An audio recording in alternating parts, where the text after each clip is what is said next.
깊이 있는 시선으로 오늘을 바라보는 뉴스 퍼레이드 문을 열겠습니다. 오늘의 주요 뉴스 보시겠습니다. 밤사이 수도권을 비롯해 충청과 호남 지역으로 호우경보가 확대됐습니다. 이 폭우로 서울에서 도로 축대가 무너져 주민 수십 명이 대피하고 아파트 수천 세대가 정전되는 등 피해가 속출하고 있습니다. 지난밤 집중호우로 중랑천의 수위가 상승하면서 동부간선도로 전 구간이 오전 4시 10분부터 전면 통제됐습니다. 팔당댐 방류도 늘면서 한강 잠수교 통행도 오전 4시 50분부터 통제됐습니다. 장마는 당분간 전국에 이어지겠습니다. 오늘부터 모레까지 중부지방과 전북 지역에는 최대 300에서 400mm에 이르는 많은 비가 올 것으로 예보됐습니다. 이유가 후쿠시마산 식품에 대한 수입 규제를 철폐하기로 했습니다. 후쿠시마현 생선이나 미야기현 죽순 등 식품에 요구됐던 방사성 물질 증명서도 더 이상 제출하지 않아도 됩니다. 저희는 잠시 뒤 돌아오겠습니다.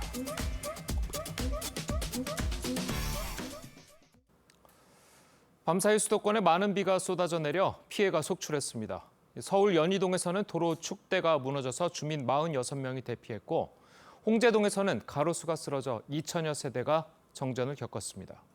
정부는 위기경보 수준을 최고 수준인 심각 단계로 높였습니다. 구민성 기자입니다.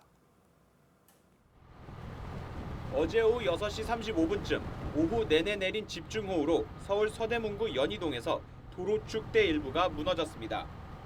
네, 조금 전보다 비가 더 거세진 상황인데요. 비로 인한 추가 붕괴를 방지하기 위해 방수포를 덮는 등 임시 조치가 취해진 상태입니다. 집 앞이 이렇게 무너져가지고 집에 못 들어갈 줄 몰랐거든요. 그래서 좀 당황스럽네요. 서대문구에 따르면 사고는 폭우로 집안이 약해져 발생했고 인명피해는 없었으나 축대 인근 주민 20가구 46명이 대피했습니다. 그러나 인근 빌라에 사는 90대 노부부가 아직 거처에 머무르는 것으로 알려졌습니다. 서대문구는 비가 그치는 대로 무너진 축대를 복구할 방침입니다. 어떤 복구 작업을 들어가게 되면 비가 오는 상태에서는 위험을 확산시킬 수가 있기 때문에 현재는 밤새 관찰만 하고 오늘 새벽 0시쯤엔 서대문구 홍제동 안산 부근에서 가로수가 강풍에 쓰러지며 고압선을 끊어 인근 2,000세대 이상의 정전이 일어났습니다. 1시간 30여 분 만에 아파트 2천여 세대의 전력 공급은 복구됐지만 일부 주택에는 아직 복구에 어려움을 겪고 있습니다. 수도권과 중부지방의 호우특보가 확대되면서 위기경보는 최고 수준으로 격상됐습니다. 행전안전부는 어제 저녁 8시 30분을 기해 위기경보 수준을 경계에서 심각 단계로, 중대보는 2단계에서 3단계로 상향했습니다. 수도권에는 저녁 9시부터 호우경보가 발효됐습니다. TV조선 구민성입니다. 기록적인 집중호우로 교통통제도 잇따르고 있습니다. 잠수교와 동부간선도로 등 서울의 주요 도로가 전면 통제되면서 출근길 교통 대란이 우려되고 있습니다. 한강 잠수교에 취재기자 나가 있습니다. 자, 장동훈 기자, 뒤로 보이는 잠수교가 지금 물에 완전히 잠긴 것 같은데 교통이 통제돼 있는 거죠? 네, 제 뒤로 보이는 잠수교는 이 새벽 5시쯤부터 차량과 보행자의 통행이 전면 통제됐습니다. 현재 완전히 물에 잠긴 상태인데 수위는 7m를 넘긴 상황입니다. 집중호우로 팔당댐의 방류량이 늘면서 수위도 계속해서 올라갈 전망입니다. 어제부터 이어진 집중호우에 서울 시내 27곳 하천은 모두 출입이 통제됐습니다.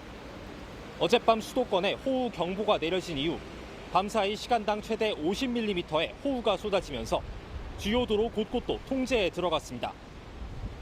중랑천 물이 불어나면서 동부간선도로는 수락지하차도부터 성수분기점까지 양방향 전 구간이 통제됐고 내부순환로 마장램프에서 사근 진입램프 구간도 새벽 4시부터 전면 통제에 들어갔습니다.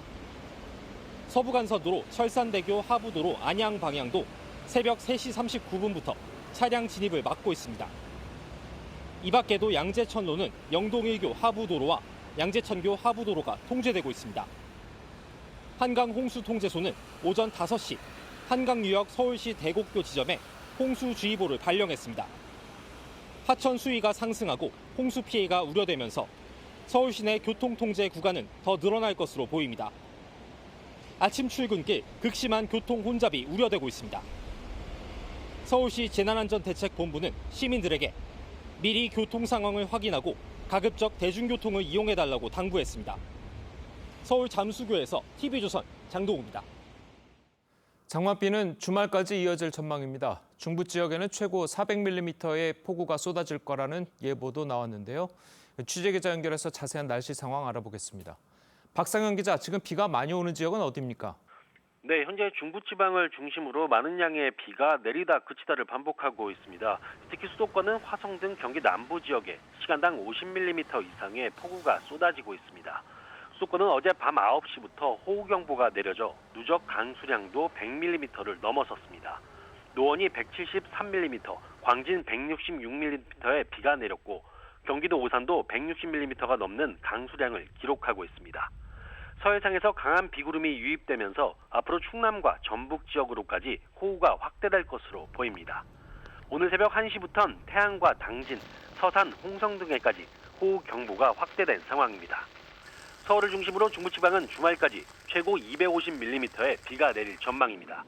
기상청은 오늘 오전까지 수도권과 강원 지역에 시간당 30에서 80mm의 집중호우가 이어질 것으로 예보했습니다.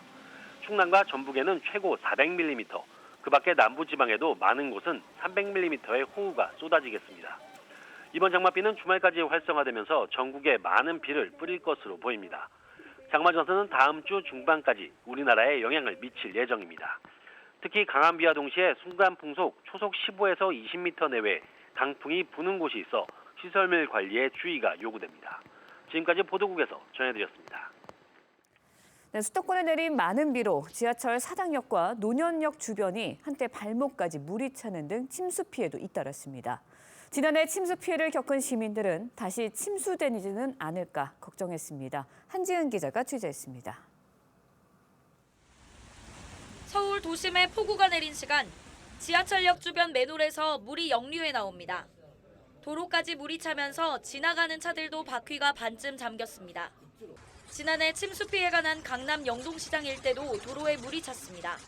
서울 도봉구에서는 폭우에 전신주가 쓰러져 인근 주택과 아파트 288세대의 전기가 끊겼고, 관악구 도림천은 산책로가 물에 잠겼습니다.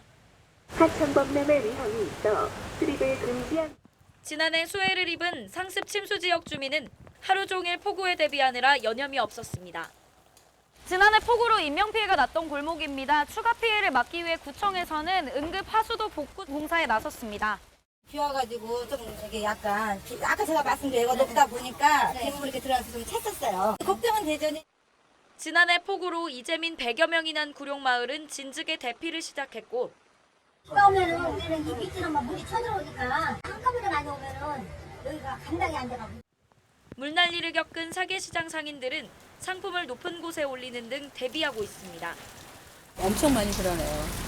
똑같은 일이 또 생기지 말란 법도 없는 거고.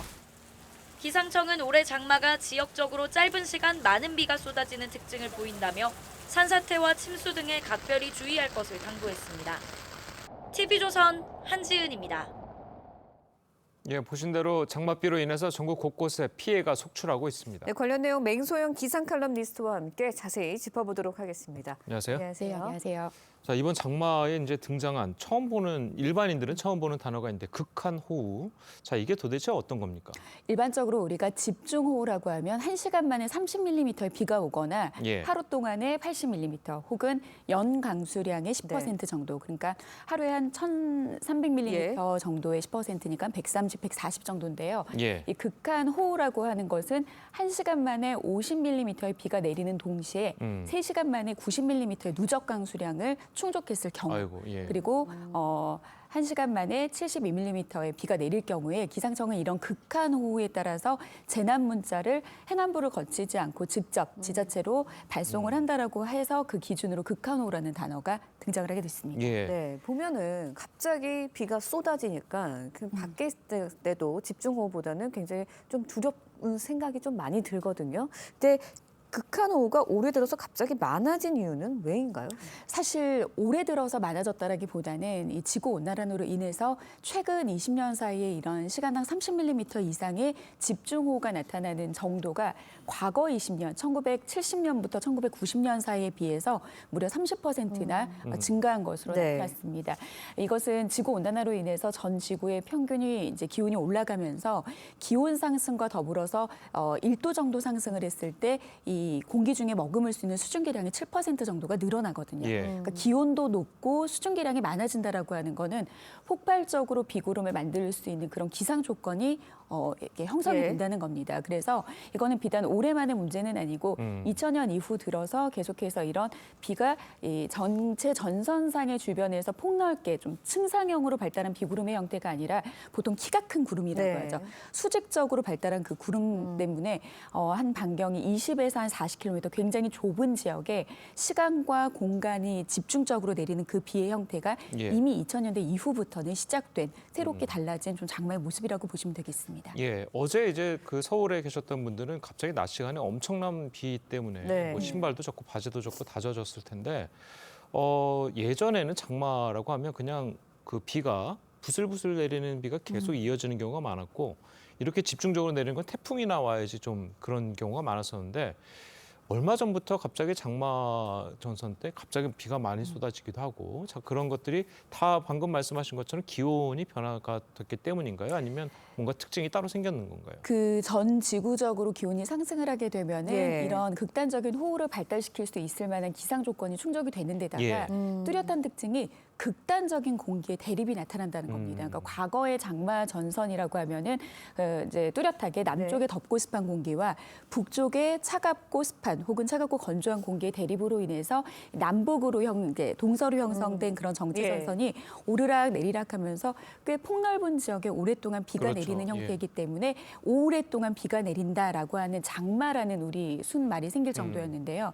이렇게 지구 온난화로 인해서 기온이 상승하게 되면은 전 지구적으로 극단적인 공기들이 대립하게 됩니다. 예. 특히 최근 들어서 장마 전선이 형성되는 주변의 공기의 배치를 좀 보면은 고온 건조하면서도 고온 다습하고 또 차고 건조하면서도 차고 습한 그런 여러 가지 성격의 공기들이 극하게 대립을 하다 보니까 아무래도 공기의 성격이 극단적으로 대립하는 곳에서 이렇게 강하게 발달하는 비구름들이 좁은 지역에서 나타나기 쉽거든요. 예. 그러니까 최근에 어떤 지구 온난화로 인해서 이런 어떤 공기의 양상들이 나타나고 있는 겁니다. 네, 뭐 동부간선도로 한강 잠수교 다 전면 통제되고 있는 상황인데 내일까지 충청 지역 최고 400mm의 장맛비가 쏟아질 거라고 예보가 되고 있습니다. 어느 정도의 폭우가 내릴 거다라고 예상을 해야 할까요? 지난 이제 동시다발적으로 6월 25일 평년 이맘때와 거의 뭐 제주도 같은 경우에는 뭐 3, 4일 정도 늦게 시작하기는 했지만 예. 크게 이변이 없는 예. 상황에서 이제 장맛비가 시작된 이후에 7월 12일까지 전국 많은 지역에 200에서 300mm의 누적 강수량을 보이고 있고요. 네. 그리고 많은 지역은 호남과 경북 지역은 무려 600mm가 넘는 누적 강수량을 보이는 곳이 있습니다. 그리고 어제부터 오늘 사이에 전국적으로 200mm 가까이 비가 내린 지역이 있었는데요. 총합을 따지면은 한 400이 넘는 곳도 있고요. 호남 지역은 이미 700mm 정도인데 사실 보통 한 32일 정도 이어지는 장마 기간 동안 통상적으로 보통 남부지방은 350mm의 비 그리고 많이 내려봤자 전국적으로 400mm의 비가 넘지가 않거든요. 네. 근데 이미 많은 지역에서 장마철 한 철에 내려야 될 강수량을 충족시키고도 넘는 그런 양의 비가 내렸습니다. 다음 주 20일까지도 이 장마가 아직 끝날 기미가 보이지는 않고요. 이후에 이제 언제 끝날지는 윤곽이 보이지 않은 상황에서 당장 오늘까지 많은 곳은 400mm 이상의 비가 예상되는 곳이 있기 때문에 이거는 양도 양이고 내리는 어떤 비의 강도도 굉장히 과거와 다른 그런 어떤 패턴이라고 볼 수 있겠습니다. 장마가 이제 언제 끝날지 대략 예상이 안 된다고 하셨는데 만약에 장마 끝나도 이제 또 태풍 오고 이러면 지금 뭐 우리나라의 비 피해는 좀 앞으로 예상이 되기 힘들 정도로 좀 어마어마할 것 같아요. 우리나라가 1970년대를 전후해서 네. 장마철 이후에 8월 달에 강수량이 늘어나고 있는 추세는 과거부터 나타났습니다. 예. 그래서 많은 기상학자들은 2000년 이후부터 우리나라를 건기와 우기로 나눠야 된다. 그러니까 한철 우리나라를 대표하는 장마라는 정의 자체가 사실은 이제는 좀 무색해졌다. 예. 그리고 일반 대중적인 장마는 사실 그냥 여름철에 비가 많이 는 기간을 기간을 장마라고 하는데 네. 장마가 끝난 뒤에도 8월 달에도 비가 많이 내리는 형태는 최근 20년 들어서 장마철의 비보다도 8월 달에 강수가 더 많이 늘어나고 있거든요. 그래서 지금 이 극한 호우와 집중호우가 언제 끝나냐, 장마가 도대체 언제 끝나냐라는 질문은 사실 무색합니다. 아이고, 예. 장마가 끝나고 나서 보통은 8월 달에 폭염이 이어지는 게 보통적인 일반적인 그러니까요. 우리나라 기후였지만 이제는 장마 전선이 이제 북쪽으로 북상하고 나서 장마 기간이 끝나더라도 8월 달에 이보다도 더 많은 강수가 예. 내릴 가능성이 있고요. 그리고 바다 온도가 뜨거워지기 때문에 태풍은 10월까지도 더 막강하게 발달해서 영향을 줄 여건이 있기 때문에 거의 여름철 한철 내내 거의 우기와 같이 이런 집중호우에 대한 대비는 앞으로 9월까지는 계속해서 아이고, 예. 좀 준비를 하셔야 됩니다. 네, 극한호우 집중호우에 대한 말씀해 주셨는데 그러다 보니까 침수 피해 우려되는 지역들 많거든요. 저지대라든지 아직까지도 뭐 반지하다든지 그런데 주거하시는 분들은 굉장히 두려운 이야기예요. 어떻게 대비를 해야 할까요? 그렇죠. 일단은 이제 침수가 자주 되는 그런 곳들에 계신 분들 같은 경우에는 일단 이런 비가 막강한 예. 비가 좀 예상이 될 때는 좀 안전한 곳으로 미리미리 대피를 하시는 게 좋겠고요. 예. 내 눈으로 봤을 때 좀 정상적으로 보이는 곳이더라도 앞서 말씀드린 것처럼 지금 전국 어느 지역에서도 하나 할 거 없이 빠질 것 없이 굉장히 이미 많은 양의 비가 내려 있는 상태입니다. 예. 그렇기 때문에 이거는 앞으로 많은 양의 비가 아니라 적은 양의 비로도 침수되고 무너지고 붕괴되는 곳이 분명 있을 수 있습니다. 그렇기 때문에 좀 주변 지역에 산 비탈면이라든지 그다음에 이제 하천 주변 같은 경우에는 절대 접근하시면 안 되겠고요. 네. 비가 잠시 멎어진다라고 하는 그런 상황에서 좀 이들 지역을 좀 긴급하게 좀 점검을 해야 될 필요가 있겠습니다. 예, 아까 말씀하시기에 네. 좀 그 재밌는 부분이 있었는데 기상학자들이 이제 우리나라를 건기와 우기로 나눠야 된다. 이게 보통 이제 우리는 건기 우기하면 이제 동남아 날씨를 이제 많이들 상상을 하시는데 그동안 우리가 이제 생각했을 때 우리나라 이제 드디어 이제는 동남아랑 날씨가 비슷해졌어 이렇게 얘기하시는 분들 많잖아요. 정말 기상학자들이 볼 때도 우리나라가 점차적으로 동남아성 기후로 변화하고 있다. 이렇게 이제 전문적으로 보시는 겁니까? 이미 아열대화가 되고 있다라고 하는 학자들의 주장은 2000년대부터 나왔던 얘기고요. 그러니까요. 예. 그리고 많은 여러 가지에서도 이 아열대화가 되고 있고 동남아 지역같이 기후 패턴이 변하고 있다라는 것은 많은 연구 자료를 통해서 나타나고 있습니다. 그리고 예. 건기와 우기를 나눴을 때 우리나라가 뚜렷하게 6월부터 9월까지 거의 1년 동안 내려야 될 비의 많게는 65% 정도가 집중되어 있고요.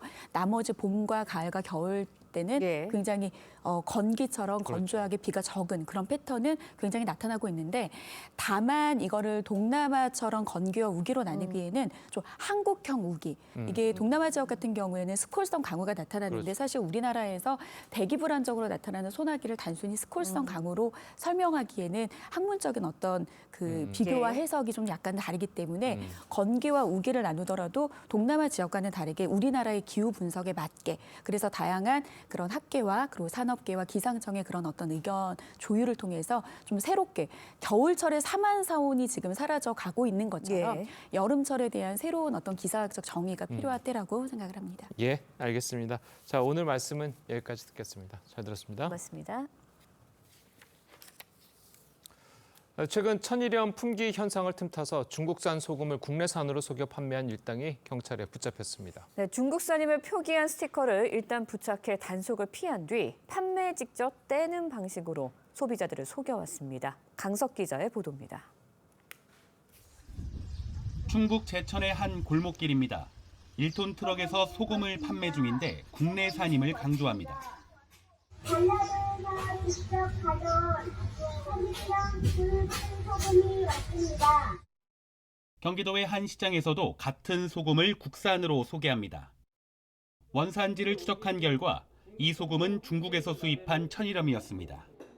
유통업자 30대 A씨는 지난 3월부터 최근까지 판매업자 B씨 등과 함께 중국산 천일염 60톤의 원산지를 국내산으로 둔갑해 팔았습니다. A실당은 원산지가 표시된 스티커를 소금 포대에 부착하는 방법으로 경찰 단속을 피했습니다. 재래시장이나 골목길에서 구매자가 나타나면 원산지 스티커를 제거해 국내산으로 속인 겁니다. 기존 포대가리와는 다른 스티커가리 수법입니다. 이들은 20kg짜리 한 포대에 4,000원 하는 중국산 소금을 7배 넘게 비싼 최대 3만 원에 팔면서 8천만 원의 수익을 올렸습니다. 천일염 유통 이력 확인이 취약한 지역을 다니면서 전라도에서 가져온 소금이라면서 국내산으로 속여 원산지 위반 혐의 등으로 A씨 등 6명을 불구속 입건한 해경은 전국으로 수사를 확대할 계획입니다. TV조선 강석입니다. EU가 후쿠시마산 식품 수입 규제를 철폐하기로 했습니다. 아직 규제를 풀지 않고 있는 우리나라와 중국 등에 대한 일본 정부의 압박 수위가 높아질 수 있다는 관측도 나오고 있습니다. 최원희 기자입니다. 유럽연합 EU가 기시다 일본 총리와 정상회담을 갖고 일본산 식품 수입 규제를 없애기로 합의했습니다. 2011년 후쿠시마 원전 사고 이후 12년 만입니다. EU는 해양 방류가 국제 기준에 부합한다는 IAEA 보고서를 환영한다는 입장도 밝혔습니다. We have taken this decision based on science and based on the proof of evidence and based on the assessment of the International Atomic Energy Agency. 규제가 없어지면 후쿠시마를 비롯한 10개 현은 방사성 검사를 했다는 증명서를 EU에 내지 않아도 됩니다. 기시다 총리는 재해 지역 복구를 돕는 조치라며 감사를 표했습니다. 今回、この EU が日本産食品の輸入規制の撤廃において示したように、科学的知見をしっかり踏まえて判断することが重要であると思います。 2021년 미국, 지난해 영국에 이어 올해 EU까지 일본산 식품 수입 규제를 철폐하면서 일본이 한국과 중국 등 수입 금지국을 상대로 압박 수위를 높일 거란 관측이 나오고 있습니다. 우리나라는 현재 후쿠시마를 포함한 8개 현의 모든 수산물 수입을 금지하고 있습니다. TV조선 최원입니다. 유럽을 순방 중인 윤석열 대통령이 폴란드와의 정상회담에서 우크라이나 재건을 위한 공조를 강화하기로 합의했습니다. 지난해 우리나라 방산 수출에서 가장 큰 비중을 차지한 국가인 만큼 방산에 원전까지 포함한 전략적 분야 협력도 확대하기로 했습니다. 폴란드에서 김정우 기자가 보도합니다. 바르샤바 대통령궁에 들어선 윤석열 대통령 부부를 폴란드 대통령 부부가 맞이합니다. 한국 정상으론 14년 만에 공식 방문으로 국빈급 의전에 맞게 의장대를 사열했고 폴란드 군악대는 아리랑을 연주했습니다.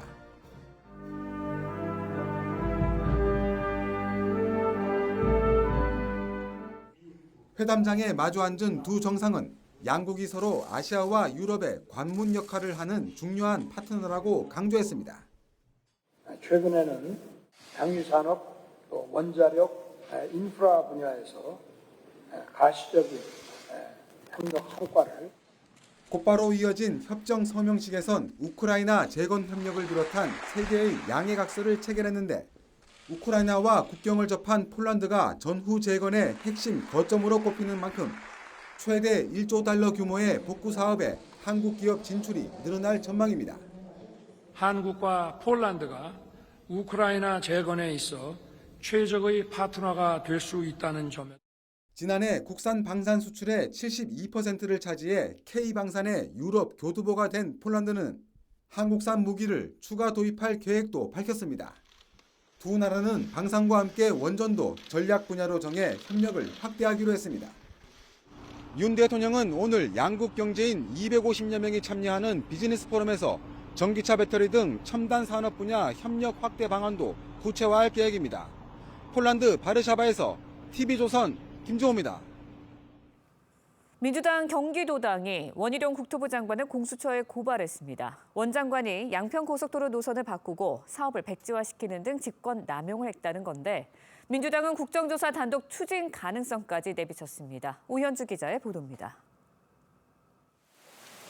민주당 여주 양평지역위원장과 양평군 의원들이 원희룡 국토부 장관을 직권남용 혐의로 고위공직자 범죄수사처에 고발했습니다. 윤석열 대통령 처가의 이익을 위해 양평고속도로 노선을 바꾸고 야당이 문제를 지적하자 국책사업을 원 장관 마음대로 중단시켰다는 겁니다.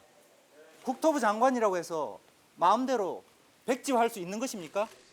민주당은 양평고속도로 국정조사에 단독 추진 가능성을 내비쳤습니다. 국회의 역할을 다하기 위해서 특단의 여러 가지 조치들을 고려할 수밖에 없지 않겠습니까? 국정조사는 제적의원 4분의 1 이상이 요구한 뒤 본회의에서 과반 출석에 과반 찬성으로 의결됩니다. 당 진상규명특위에서는 대통령 탄핵까지 언급했습니다. 대통령이 국가사업을 활용해 자기 재산을 축제하려 했다면 이것은 마땅히 탄핵 사유가 될 것입니다. 여당은 총선을 의식한 전무후무한 억지 공세라며 국조나 특검을 하겠다면 노선 변경 타당성 조사를 결정한 문재인 정부가 대상이라고 맞받았습니다. 타당성 조사 방침 결정과 낙찰자 선정은 모두 인수위 출범 이전에 문재인 정부에서 일어난 일이기 때문입니다. 원 장관은 공수처 고발에 대해 터무니없다며 멀쩡하게 진행되는 사업을 중단시킨 잘못부터 사과하라고 반박했습니다. TV조선 오현주입니다.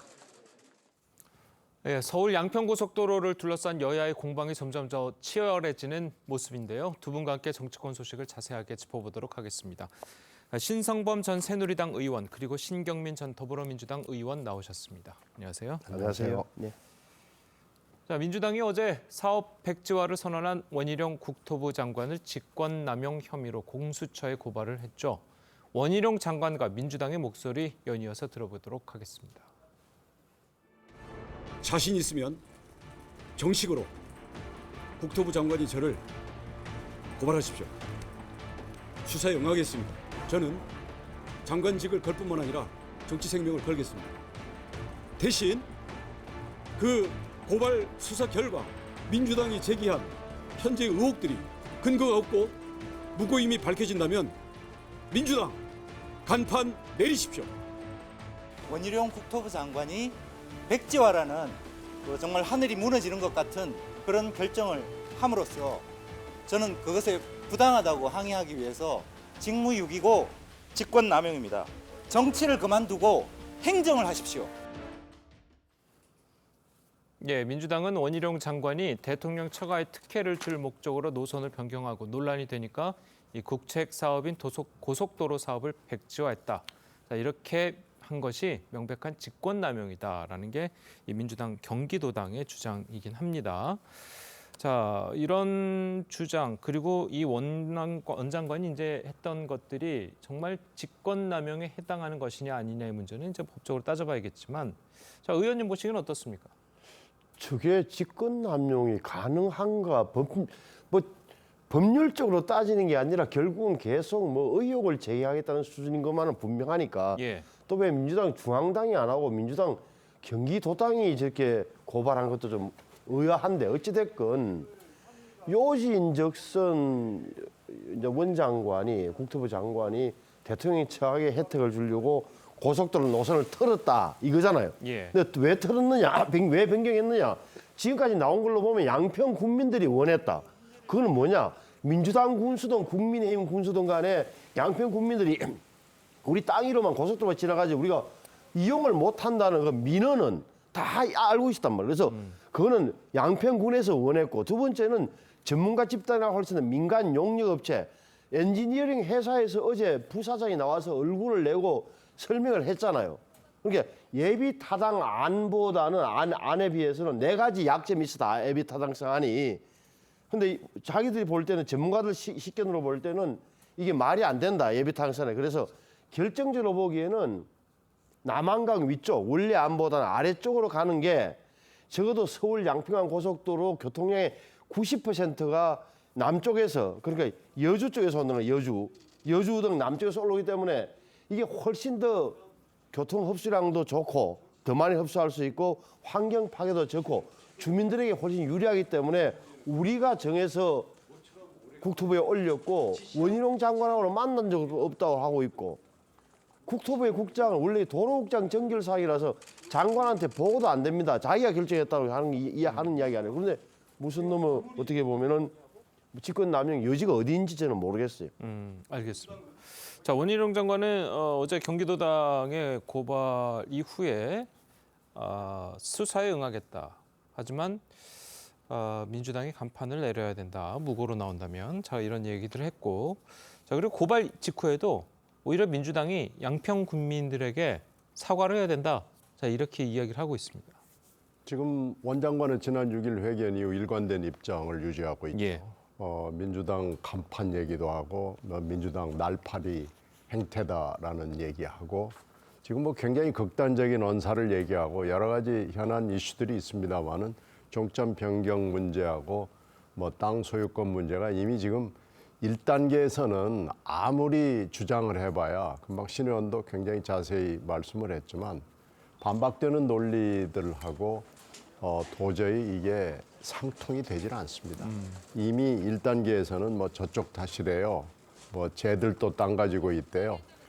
이 얘기 이제 아무리 해봐야 이미 여론 재판에서는 대충 결론 비슷하게 나 있는 것 같아요. 이거 2단계에서 해결이 안 됩니다. 결국 이제 2단계로 고소 고발하고 수사 조사 감사 이 단계로 이제 넘어가는 형국이에요. 예. 이제는 피치 못하는 거고요. 이거 말고도 고소 고발이 난무할 겁니다. 그러면 결국은 조사 수사 감사를 통해서 또 2단계의 2차 난타전을 벌이는 단계로 들어가고요. 이제는 여론전 또 어떤 팩트가 나오느냐. 아마 두 가지 팩트가 다 상당 기간 동안 혼전을 벌일 수밖에 없는 상황인 것으로 보입니다. 따라서 지금 뭐라고 얘기하는 것은 전혀 여론에 별로 그렇게 반향이 없을 것으로 보입니다. 예, 알겠습니다. 자, 그래서 민주당은 양평고속도로 관련해서 이제 국정조사도 이제 추진을 한다고 합니다. 관련해서 여야의 입장을 직접 들어보도록 하겠습니다. 전국의 블랙홀이 되고 있는 대통령 차가 고속도로 게이트에 철저한 진상 규명을 공개적으로 천명하고 국정조사를 즉시 수용해야 합니다. 여당에 이 부분에 대한 협조를 최대한 구하겠지만 대통령의 처가 의혹이라는 이유만으로 이 진상규명을 회피한다라고 한다면 야당으로서 국민들의 의혹을 해소하는 국회의 권한을 최대한 사용하는 것이라고. 만약 국정조사가 필요하다면 그 대상은 윤석열 정부가 아니라 문재인 정부가 되어야 할 것입니다. 대장동 국정조사는 왜 안 하나요? 대북 송금 국정조사는 왜 안 하나요? 아니 아예 그냥 이재명 대표 여배우 국정조사도 하죠. 그거 의혹이 많이 남아 있잖아요. 해소가 안 됐고. 자, 민주당의 이야기를 종합을 해보면 여당이 협조하지 않으면 야당 단독으로 추진하겠다. 자, 이런 것 같습니다. 자, 사실 이제 국정조사 추진은 지금 민주당의 의원 수상 단독으로 추진이 가능한 상황이죠. 그런데 참 이 국정조사를 저렇게 이야기를 쉽게 하고 특히나 이재명 대표가 대통령 처가 고속도로 게이트, 그러니까 결국 또 게이트란 말을 입에 올리시는데 그 국정조사를 하면 그래서 세월호 참사, 뭐 국정원 댓글 사건, 뭐 국정농단 정도 돼야 국회가 나서서 하는 거지. 예. 이 일이 무엇이라고 국정조사를 하냔 말이에요. 저는 사실 그들 한번 생각을 해보세요. 이게 지금 엔지니어링 회사에서 나와서 했던 게 용역 결과는 원 장관한테 보고도 안 했고 원희룡 장관은 만난 적이 없다라고 이야기하고 있고 국토부 도로국장 정결이다 그러고 있고 국토부에서 강상면에 더 적합하다 의견을 제시한 적도 없고 우리 엔지니어링에서 회사에도 나왔잖아요. 엔지니어링에서 기술적인 측면만 보고 판단해서 작년 2월 달에 용역 받아서 3월 달에 조사하고 5월 달에 국토부에 보고서 낸 게 답니다라고 하는데 그럼 그 말을 안 믿게 되면 저 사람이 거짓말 하는구나. 왜? 국토부에 압력을 받아서. 예. 이것 외에는 없잖아요. 그러니까 무엇을 가지고 국정조사를 할 것이냐 이 말이에요. 그러니까 제가 보기에는 결국은 이 문제는 끊임없는 의혹 제기. 그 근저에는 김건희 이름 석자만 계속 나와도 물고 늘어지면은 어떻게 보면 땅은 움직이지 않을 테니까 땅은 있고 김건희 이름 석자면 총선까지 내년까지 끌고 갈 수 있다는 정치적 계산 외에는 아무 근거가 없는 거예요. 예, 알겠습니다. 자, 어쨌든 뭐 민주당은 국정조사를 하겠다라는 취지로 이야기를 하고 있고 아까 이제 그 윤재욱 원내대표 얘기를 들어보면 만약에 한다면 대상은 문재인 정부가 돼야 된다 이렇게 이야기를 했습니다. 자, 뭐 타당성 조사, 뭐 낙찰자 선정 모두 이제 문재인 정부 때 생겼기 때문인 것 같은데 어떻게 들으셨습니까? 그래서 아마 그렇게 이제 물타기를 여당 입장에서는 하겠죠. 예. 뭐 이것도 하여튼 난타전의 일환이고요. 그 전에 지금 자료 조사를 끊임없이 하고 있는데 자료 검토를 하려면은 자료가 나와야 되잖아요. 근데 자료가 지금 거의 나오지 않고 있다는 것이 일단은 좀 장애 요인이 있기 때문에 국조로 가게 되는 명분이 될 가능성은 있습니다. 근데 일단은 국조로 가기 전에 상임위가 열려야 될 거예요. 상임위도 여러 상임위입니다. 일단 생각나는 게 국토위 있죠. 그렇죠. 행안위 있죠. 기재위도 있습니다. 그리고 운영위도 있습니다. 이 4개 정도 이것뿐만 아니고 수사가 또 진행이 된다 그러면 법사위도 당연히 들어갑니다. 그러면 아마 18개 상임위 중에서 반 정도가 여기에 이 현안에 매달리게 될 가능성이 굉장히 높습니다. 그래서 여기서 무슨 얘기가 또 무슨 자료가 어떤 사실이 튀어나올지를 전혀 알 길이 없고요. 또 반응, 정부의 대응 뭐 이런 것도 잘 모르겠어요. 이렇게 되면은 결국은 국감으로 자연스럽게 넘어가는데요. 국감은 8월부터 준비에 일단 들어갑니다. 그러면 또 여기서 뭐가 튀어나올지를 모르고 10월에 국감이 열리게 되면 뭐가 어디서 나올지 또 전혀 지뢰밭이 전개될 가능성이 높기 때문에 결국은 국조로 갈 수밖에 없을 겁니다.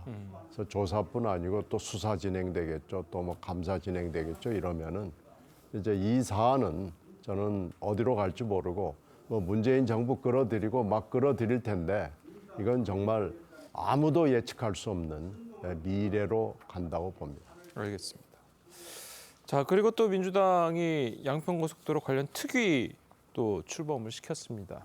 자, 특위 출범을 하면서 윤석열 대통령이 이제 탄핵까지도 이야기를 했는데 의원님 보시기에는 이게 다 총선을 위한 거다 이렇게 보시는 건가요? 그렇죠. 그러니까 예를 들어서 야당 주장대로 야당이 뭐 대통령 가족 그러니까 가족하고 어떤 고속도로 노선 변경의 연결고리 증거가 나와서 빼도 박도 못하게 된다면 국정농단이라고 할 수 있겠죠. 예. 그런데 무엇이 있냐 말이에요. 제 말은 결국은 자 첫째 서울 양평간 고속도로가 불필요했느냐? 아 필요하다. 그럼 만들다 보니까 양평 국민들의 의사가 반영이 안 됐다. 그래서 민주당, 국힘 다 군수들이 일괄적으로 요구했다. 다만 민주당이 요구했던 것은 강화 IC인데 종점은 양서면으로 해라. 원하는 대로 하라. 근데 양서면에 사는 청계리 이장이 어제 나와서 이야기를 하잖아요. 770가구 중에 우리 절대 종점 들어오면 안 된다고. 반대를 하고 있다고 이장이 정을 하는데 이장이 거짓말 합니까? 이런 데 뭐 하나. 그러면 적어도 그 불필요한 노선을 만들었거나 노선 결정을 불합리하게 압력을 받아가서 했다는 증거가 없는 이상 무엇을 가지고 국정조사를 하고 무엇을 탄핵을 한단 말이에요. 그러니까 뭐라 그럴까 글쎄 그거는 교통양과 환경평가 그 교통공학 전문가들 엔지니어링 회사가 했고 제시했고 그것을 국토부는 그냥 도로국장이 받아서 한 것 외에는 아무것도 없는 건데 이런 식으로 계속 탄핵까지 운운하는 거는 어쩌는 말이에요. 누구 땅이 되든 뭐 이익을 보거나 하는 손해를 보는 사람이 있는 거네. 그게 김건희 땅이 됐건 이건희 땅이 됐건 간에 그렇다면 쟁점은 누가 불필요했느냐? 필요 없는 걸 놨느냐? 아니다. 그럼 노선 결정은 누가 하느냐? 합리적으로 판단할 수 있는 전문가들이 한다. 그 전문가들이 거짓말하는 거냐? 그건 나중에 따져봐야 될 문제 아니겠어요?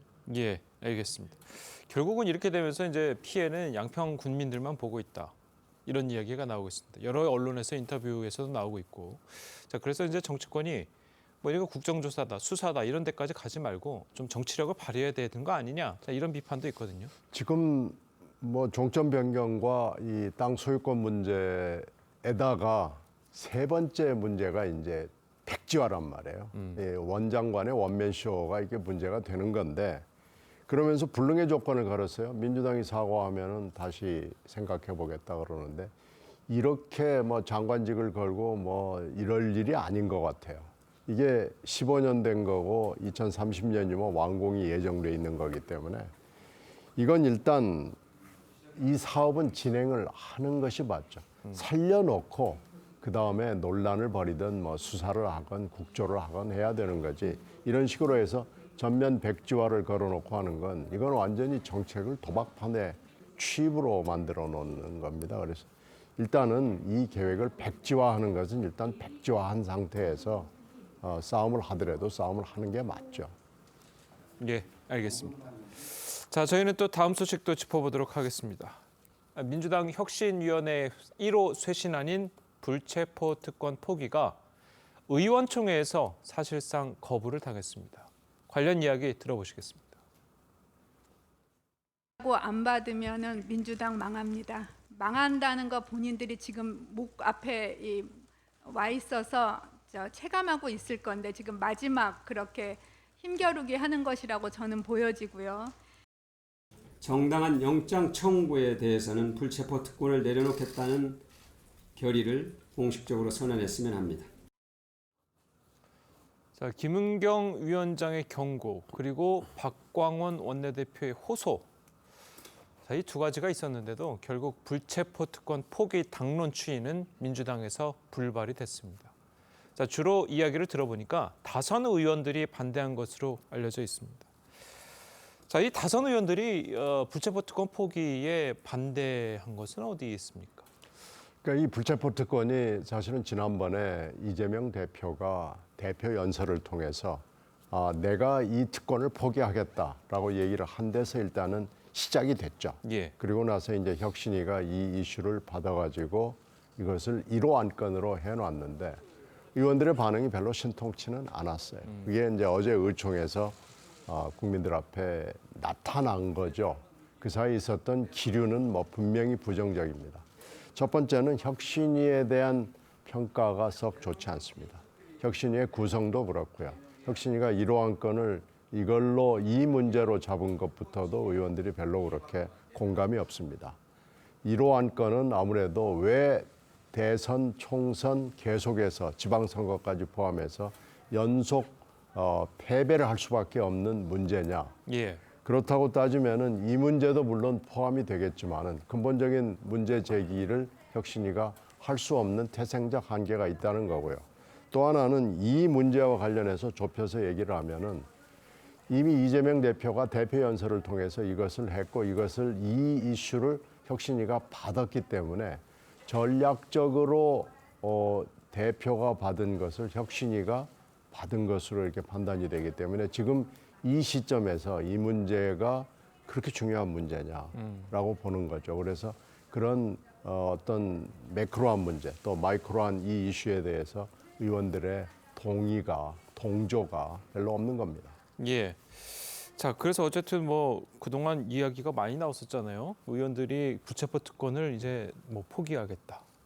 자, 이런 식으로 해서 여론의 이제 좋은 반응을 이끌어내긴 했었는데 결국에는 또 막상 닥치니까 또 본인들이 이제 다칠 일에 대해서 걱정을 하는 모양이에요. 그리고 김은경 위원장이 이거 안 받으면 불체포 특권 포기 1호 안건 안 받으면 당 망합니다라고 이야기를 하고 원래 혁신이 아는 제가 기억하는 모든 영장의 특권을 포기한다는 거잖아요. 그런데 박광원 원내대표가 뭐 정당한 영장 청구에 대해서 이게 순화시켜갖고 당 지도부가 나름 노력했음에도 불구하고 설득에 실패했다. 도대체 민주당 현재 의원들이 어떤 생각을 하는지 저는 잘 모르겠는데 짐작컨대는 뭐 지금 20명의 의원들 그러니까 돈 봉투를 받았다는 20명의 의원들이 다들 구명 활동을 하거나 이런 식으로 하면 우리 당이 쪼개진다라고 뭐 예를 들어서 이야기를 많이 했거나 거기에 의원들이 동조하는 현상이 일어났고 두 번째는 제가 보기에는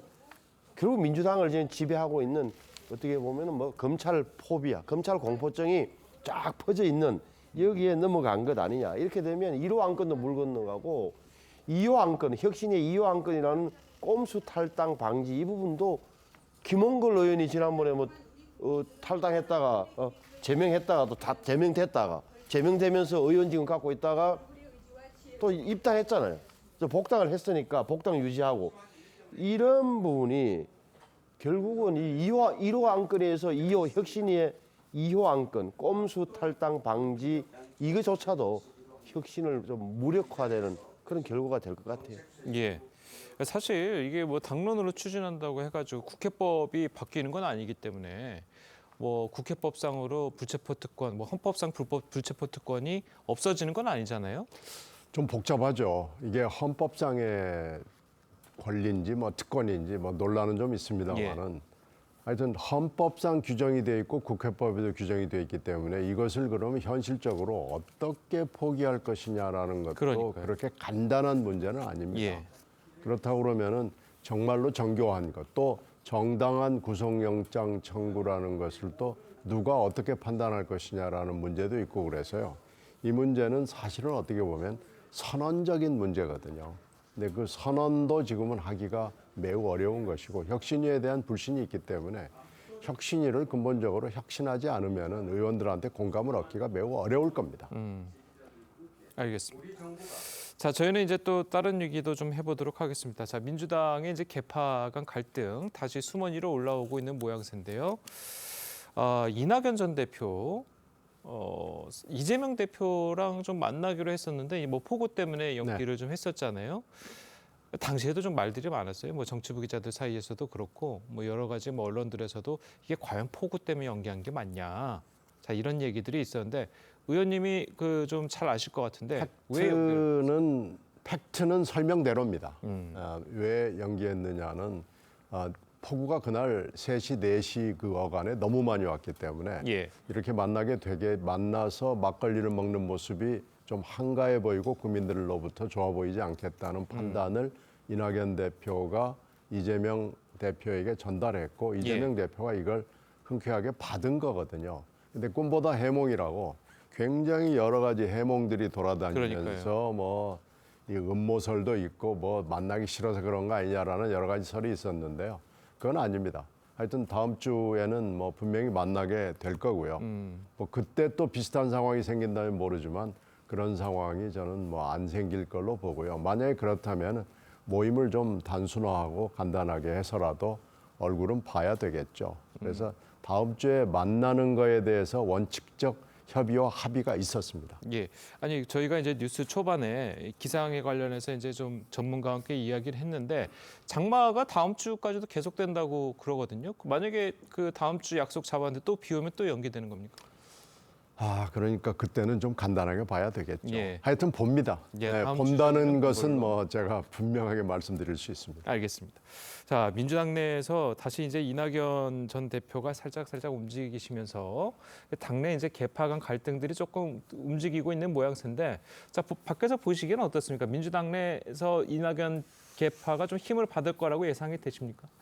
물론 뭐 이낙연 전 총리 없는 것보다는 낫겠지만 제가 보기에 관찰한 바에 의하면 이미 이낙연 전 대표는 뭐 당내 비주류의 길을 걷기로 결심한 거 아니냐. 무슨 말이냐면 다른 소리는 내겠지만 이재명 대표를 대체한다든지 하는 그런 뭐 생각은 전혀 없는 것처럼 보여져요. 왜냐하면은 지금 민주당의 전체적인 분위기를 보면 이재명 대표 체제로 총선을 치러도 되겠다는 나름의 좀 자신감이 붙어 있는 거 아닌가 생각이 들어요. 우리 여권을 쳐다보면서.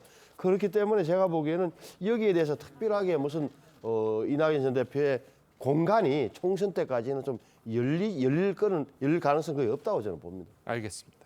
자, 저희 계속해서 좀 이야기를 나누고 싶지만 시간 관계상 두 분 말씀은 여기까지밖에 듣지 못하겠습니다. 오늘 말씀 잘 들었습니다. 고맙습니다. 고맙습니다. 감사합니다.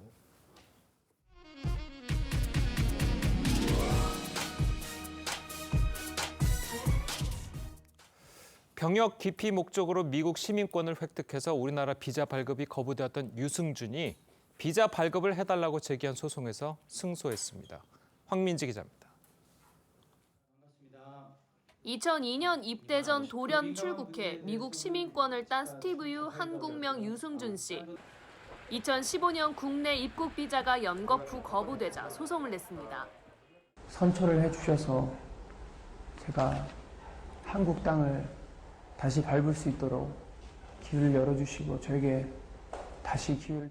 대법원이 유 씨 손을 들어줬지만 외교부는 계속 비자 발급을 거부했고 유 씨가 다시 정부를 상대로 행정소송을 제기했습니다. 1심은 외교부의 정당한 재량권 행사라고 판단했지만 항소심에서 또다시 유 씨가 승소했습니다. 재판부는 병역 기피 목적으로 국적을 상실한 사람은 체류 자격을 줘선 안 된다면서도 하지만 나이가 넘고 국익을 해칠 우려가 없다면 줄 수 있다고 밝혔습니다. 옛 재외동포법에는 병역 기피자라도 38세가 넘으면 체류 자격이 주어지는데 유 씨는 39세에 2차 소송을 제기해 자격이 인정된다는 겁니다. 7번째 소송에서 이긴 유 씨는 당장 입국 비자를 신청할 것으로 전망됩니다. 일단 외교부는 법적 대응을 검토 중인데 대법원에 상고하면 판결 확정 때까진 비자 발급이 미뤄집니다.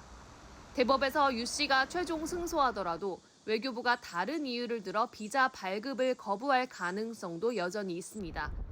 TV조선 황민지입니다.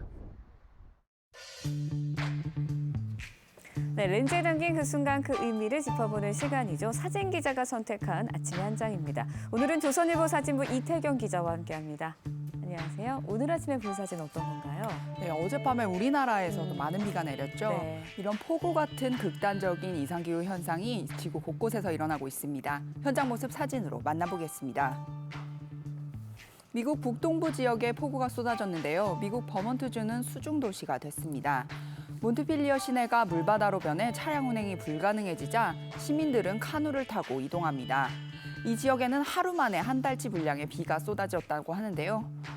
러시아의 항구 도시 투압세의 모습입니다. 이 지역 9개 마을이 홍수로 잠겼다고 하는데요. 피해 상황을 살피러 나온 주민들의 얼굴에 근심이 가득합니다. 정말 여러 나라들이 폭우로 몸살을 앓고 있는 모습인데요. 이렇게 많은 비가 오면 사람들뿐만 아니라 동물들도 위험해지겠죠? 네, 물론입니다. 많은 비가 내리면 사람들뿐만 아니라 동물들의 목숨도 위험해집니다. 인도 뉴델리에도 몬순 폭우로 많은 비가 내렸습니다. 동물들도 사람들과 함께 대피하는 모습을 볼 수 있는데요. 인도는 7월 하루 기준으로 40년 만에 가장 많은 비가 내렸다고 합니다. 이렇게 비가 많이 오는 지역이 있는가 하면요. 겨울에도 눈이 잘 오지 않는 남아프리카 공화국에서는 기온이 급격히 떨어지면서 눈이 내렸습니다. 요하네스버그에 2012년 이후 가장 많은 눈이 내렸다고 합니다. 네, 지구의 이상 신호 그냥 지나치면 안 될 것 같습니다. 지금까지 아침의 한 장이었습니다. 어제부터 강하고 많은 비가 쏟아지고 있습니다. 현재 레이더 영상을 보시면 비구름대가 전국 대부분 지역을 뒤덮고 있는 모습인데요. 특히 붉은색으로 표시된 강한 비구름이 호남 지역을 지나면서 이 지역에서는 시간당 30에서 60mm 안팎으로 폭우가 쏟아지고 있습니다. 수도권과 강원 중북부는 오전 7시를 기해서 호우특보가 해제됐고요. 충청과 호남, 경북 일부 지역에는 호우경보가 내려지면서 세찬 비가 내리겠습니다. 내일까지 예상 강수량은 충청과 전북에 300mm 이상, 경북 내륙에 250mm 이상이 예상되고요. 전남에도 200mm 이상, 그 밖의 지역으로도 많은 비가 내리겠습니다. 특히 경기와 강원 남부, 충청과 호남, 또 경북 내륙은 모레까지 시간당 30에서 80mm로 물폭탄이 쏟아질 수 있겠고요. 다음 주 중반까지는 정체전선의 영향을 받으면서 비가 계속되겠습니다. 날씨였습니다. 금요일 아침 뉴스 퍼레이드는 여기서 마치겠습니다. 네, 저희는 다음 주 월요일 아침 7시 30분에 다시 찾아뵙겠습니다. 시청해주신 여러분 고맙습니다.